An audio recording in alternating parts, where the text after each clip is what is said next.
one thing that we didn't get sort of clarification on, there was some focus on, the nature of the meetings, and you asked a good question about that, but we didn't really get like what was Jeffrey Lurie's perspective here. And, they may have danced around that as I'm sure they would have, but given the way that Nick was talking about needing freshness on offense and the way that he was talking about, I can't say enough good things about Brian Johnson, do you think that finding a new offensive coordinator was a Jeffrey Lurie edict? Just purely speculation. Yeah, I think. And by that I mean, and not Nick's idea. I mean, perhaps it was mutual. Like, perhaps they both came to the conclusion that the offense was stale. Now, the route to get there, it might have been up for conversation. But knowing what we know about Jeffrey Lurie, seeing an offense score 9 points in the season finale, in the playoffs, have 0 points at halftime, right, of the final regular season game. Clearly, the offense needed to improve. I mean, Jeffrey Lurie has put his foot down about the offense when it's been better, right. in certain situations. So it sounded that way. Now, let's kind of paint this here a bit. I asked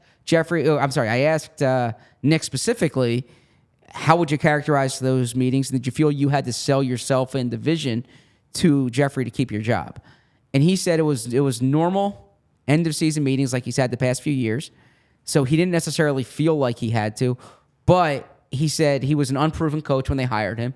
He's felt the past 2 years, 3 years that he's had to prove himself. And he feels now like he has to prove himself again, and he has to prove them right again. So he says that's the way he's going into it. Clearly, as you said at the top of the show, as Howie said at the top of the press conference, this was an atypical end of the year. Right? It's the snowstorm, the exit meetings, all of that. They can say all that. It doesn't take a week plus for your head coach and or your GM to speak after the game. Sean McDermott lost a tough game. He spoke, right, the day after. Every team finds a way. They all have exit meetings. It's also, by the way, much easier if you do it then. Sure. Like, they could have just done it then. Yeah.